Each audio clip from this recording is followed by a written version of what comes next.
نو راځو بله موضوع چې د موږ سره پریا کې جیس ایکسپریشنز دي. چې د موږ سره جیس ایکسپریشنز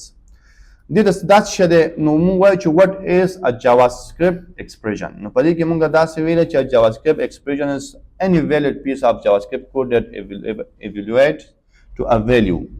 Common example includes variables, functions calls, mathematical calculations or ternary operations. د دې مطلب دا دی چې موږ سره هر هغه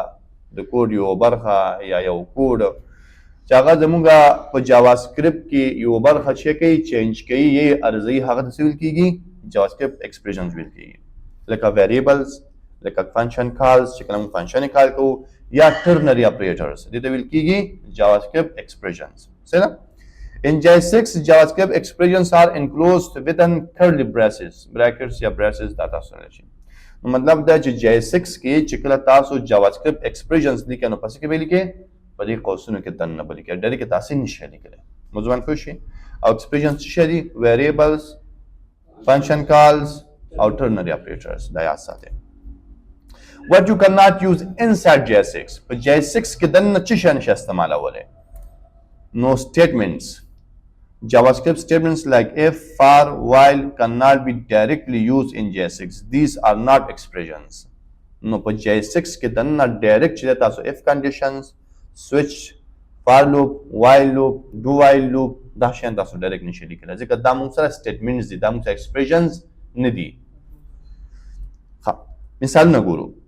Injecting variable. लेकिन तासी गुरे muga const name AYEC. The name पनु मुंगे variable आखस्ते दे. او زه دوه غواړم په یو JS6 کوډ کې دا چې کوم پرینټ کوم لکه H1 کې زه غواړم ولیکم هلو او نیم به موږ سره ویریبل نه راځي نو بیا به تاسو دا نیم ډایرکټ نشئ لیکلی دې لپاره به تاسو قوسونه چې قوسونه کې دننه به تاسو دا نیم لیکئ. دویم مثال میتھمیټیکل کالکولیشن لکه تاسو ګورئ موږ سره په دې کې بره ویریبل خو بس خیر د ډیفاین د موږ مخکې نه ډیفاین کړی دی فنکشن ته دننه وګورئ موږ لیکلی چې لس جمع لس نو دا لس چې کله لس ور جمع کوئ نو تاسو ډایرکټ نشئ کولی دا به په دې قوسونو کې دننه تاسو جمع کوئ. ورپسې که تاسو وګورئ نو دریم فنکشن دی کالز موږ سره لکه موږ چې کله فنکشن یې کال کوو نو داسې فکر وکړئ چې بره موږ یو فنکشن جوړ کړی دی ګریټ یوزر په نوم باندې او هغه فنکشن موږ هلته څه کړی دی کال کړی دی دې طریقې سره. او لاست کې تاسو ګورئ کنډیشنل رینډرینګ یا ټرنري اپریټرز دا دواړه اصطلاحګانې له دې لپاره استعمالیږي چې څوک هر یو ووایي نو چې مطلب تاسو پوه اوسئ چې مطلب یې څه شی دی.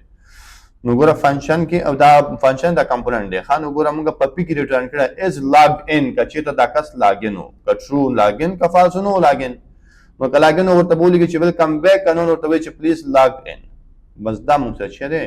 دې ته ویل کېږي JavaScript expressions عملي کوډونه خیر. نو زه راځم د خپل ایپ کې زه تیار ولاړ یم نو زه په همدې کې دننه کار کوم نو زه به دا ډیز نه ختم کړم زه ویریبل اخلم ګوره دا چې کوم د اپ فایل دی یا د مین فایل دی دا JS6 چې کوم ایکسټنشن لري په دې ټولو کې تاسو JavaScript ډایرکټ لیکلی شئ ښه لکه موږ چې هلته وي چې په JS6 کې موږ دغه سټیټمنټس نشو لیکلی ځکه سټیټمنټ موږ بر هم لیکلی شو لاندې هم لیکلی JS6 کې لیکلو ته ضرورت هم نه پېښېږي که نه. نو مثال که زه یو ویریبل اخلم زه کولی شم که چېرته زه د کمپوننټ نه د باندې ویریبل والم دلته راځم لیکم چې مطلب let my name او په دې کې واچوم چې AYEC او زه اوس دا دلته په H1 کې پرنټ کوم نو که چېرته زه دا په H1 کې پرنټ کوم نو دلته زه ورته لیکم چې څه وکړه دا مای نیم پرنټ کړه نو دا مای نیم چې ما ولیکلو دا خو موږ سره څه دی از سټرنګ دی نو تا ته چې څنګه تا لیکلی هغسې به تا سره پرنټ کېږي. نو زه وایم چې بره موږ سره کوم ویریبل دی هغه پرنټ کول دي نو د هغه لپاره به تاسو څه وکړئ دا به تاسو په دې قوسونو کې واچوئ. اوس که زه چېرته زه راشم نو موږ سره به AYEC څه کېږي پرنټ کېږي. که همدغه ویریبل زه راشم دننه کمپوننټ کې والم او اوس راشم نو بیا هم تا سره پرنټ کېږي. نو خو کمپوننټ چې JavaScript فنکشن دی که فنکشن نه د باندې ویریبل اخلي او که فنکشن کې دننه اخلي دواړو ځایونو کې اکسس کېږي که نه نو دې کې څه مشکل نشته. صحیح ده. ورپسې بیا موږ څه ووي ایکسپریشنز ووي. ایکسپریشن په دې معنا که زه راځم مثال لیکم چې لس جمع لس نو دا خو موږ سره از سټرنګ راځي زه هم په دې باید کالکولیشن ترسره شي نو بیا موږ څه کوو په دې کې موږ راځو ورته لیکو چې لس جمع لس نو دلته به موږ سره 20 کېږي. دلته تاسو د لیر ته پام وکړئ چې مطلب دا جوړ شوی څنګه دی دا. دا ریاکټ خپله JavaScript دی دا JS6 فایل زموږ چې دی JavaScript دی. نو که چېرته زه دا په H1 کې پرنټ کوم نو دا لس جمع لس نو دلته به موږ سره 20 کېږي. په JavaScript کې دنه بیا موږ څه لیکو HTML لیکو چې ورته JS6 ویل کېږي په JS6 یا HTML کې دنه بیا JavaScript لیکو نو د هغه لپاره بیا موږ چې کوو قوسونه اچوو خبره پوهې داسې یو کنسپټ دی نو دا موږ سره شو د ایکسپریشن خبره اوس که چېرته موږ سره ټرنري اپریټر وي مثال دلته زه راځم لیکم چې لیټ او لیکم چې سټیټس او دلته لیکم چې ټرو نو دا مالته پاس کوم اوس راځم او دلته راځم لیکم چې دا لټ کړه او په دې کې لیکم که چېرته دا زموږ چې کوم سټیټس دی بس خپله بای ډیفالټ ټرو دی که چېرته ټرو و نو ته وایه چې تھینک یو او که چېرته نو ساري ختمه خبره اوس که چېرته راشم تھینک یو راځي ولې ټرو دی که نه او که چېرته راشم مثال دا فالس کم نو موږ د څه راځي ساري نو مطلب تاسو په JS6 کې ایکسپریشنز لیکلی شي کنډیشنز نشي لیکلی که زه یو فنکشن جوړ کړم دا سټیټمنټ نه دی ایکسپریشن دا سټیټمنټ نه دی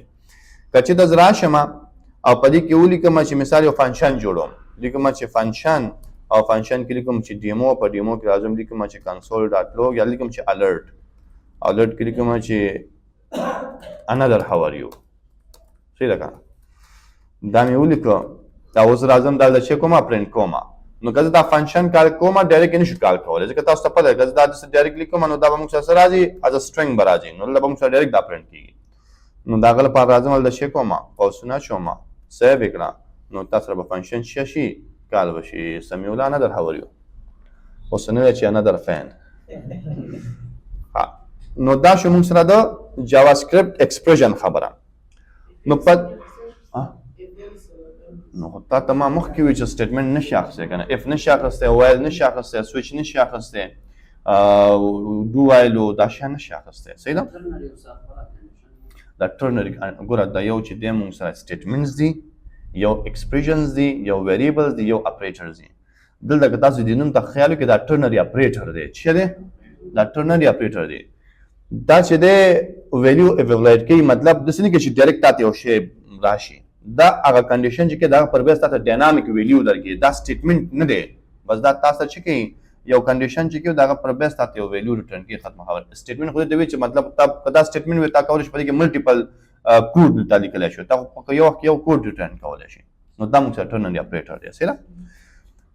دې نه علاوه مثال نور هم ډېر تاسو کارونه کولی شئ یو کس ماته یو استاد زه غواړم چې مطلب ډیټ پکې پرنټ کړم نو مثال خبره موږ په JavaScript کې ویلو کان چې کلم دا فنکشن یو ځل بیا تاسو ته وایم دا کوم فنکشن چې موږ جوړ کړی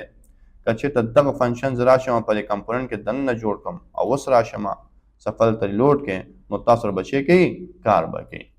نو که تاسو دا فنکشن کمپوننټ نه د باندې جوړئ او که کمپوننټ کې دننه جوړئ څه مشکل نشته صحیح ده څه خو به انشاءالله پاتې نه وي رانه که نه نو خو بار بار کال کېږي که نه ریاکټ چې دی بار بار شي کوي کال کېږي چې کله وکړي کې بیا کال کېږي چې بیا وکړي کې بیا کال کېږي دا خو JavaScript نه دی که نه چې بس سفري لوډ نه کې رانه شي دا خو ریاکټ دی ځان کال کوي دوباره نو دا موږ سره شو د څه خبره نه دی خبره اوس په دې کې دننه که مثال یو تاریخ پرنټ کوم د تاریخ لپاره چې کله موږ په JavaScript کې څه پرنټ کوو نو موږ څه کولو آفرین نو موږ لیکلو چې لیټ ما مطلب لیکم چې ناو او بیا به موږ لیکلو چې څه دی نیو ډیټ نو اوس خو دا ویریبل دی موږ سره زه راځم په دې کې څه ورته وایم ورته وایم نو پرنټ کا نو تاسو سره به څه شي صفر دلته راشه نو دلته صفر لوډ کا نو موږ ته وایي چې object are not valid as a react child نو دلته به تاسو کې دا به راوالي او دلته به یې ور واچوئ ښه دا صحیح دی دا صحیح دی دې کې مشکل نشته مسله دا دی چې دا نو چې دی دا تا ته یو object درکوي که نه او په دې object کې دننه بیا موږ سره فنکشن وي لکه مطلب چې موږ فل ټب هاور راخلو یا مطلب ډیر راخلو د هغه لپاره نو دی وایي چې ته ډایرکټ object نشي کولی چې په ریاکټ کې چیک کړې پرنټ کړي لکه JavaScript کې هم کولی شو بس پرنټ ته ورکړو ټول موږ ته پرنټ کوي نو د هغه لپاره بیا موږ څه کوو لکه دلته راځم لیکم ټو لوکل ډیټ سټرنګ دا فنکشن کال کوم نو که زه اوس راشم بیا موږ سره څه کېږي ډیټ دلته موږ سره پرنټ کېږي دې رقم ته فکر هم دی او که زه راځم مثال دې لیکم ټو لوکل ټایم سټرنګ نو بیا موږ سره څه کېږي ټایم دلته پرنټ کېږي او کله کې چې لوکل ډیټ ټایم سټرنګ نو بیا تاسو سره دواړه چې دی پرنټ کېږي نو تاسو کولی شئ څه وکړئ استفاده وکړئ اوس که چېرته زه داسې کار وکړم چې مطلب د دې دغومره برخه صرف راوالم او زه راشم دلته یې ور واچوم او اوس راشم نو تاسو څه راځي ایرر راځي ښه که چېرته زه داسې کار وکړم چې دې سره مخکې نیو ور واچوم او اوس راشم نو تاسو سره به څه شي پرنټ بشي ځکه دا هم سټیټمنټ نه دی دا هم تاسو ایکسپریشنز کې راځي نو تاسو به دا ویلیو پرنټ کیږي تاسو ته ما څه د میث فنکشن وي تشریح کړو لکه کیو آر ټي ما تاسو ته ویلی او مطلب تاسو ما پای ویلی او مطلب میث ډاټ رینډم ما ویلی او هغه هم تاسو زده کولی شو لکه چې میث ډاټ رینډم او دلته راشه تاته به رینډملي څه درکوي هر ځل چې سفري لوډ کړي تاته به رینډملي نمبرز درکوي او که مثال راشي ورته دا ضرب کړه څو سره د لسو سره نو تاسو سره به د لسو د صفر ترمنځ رینډم نمبر یې درکوي نو مطلب دا چې ایکسپریشنز تاسو پرې کې لیکلی شئ صحیح ده له خیره سره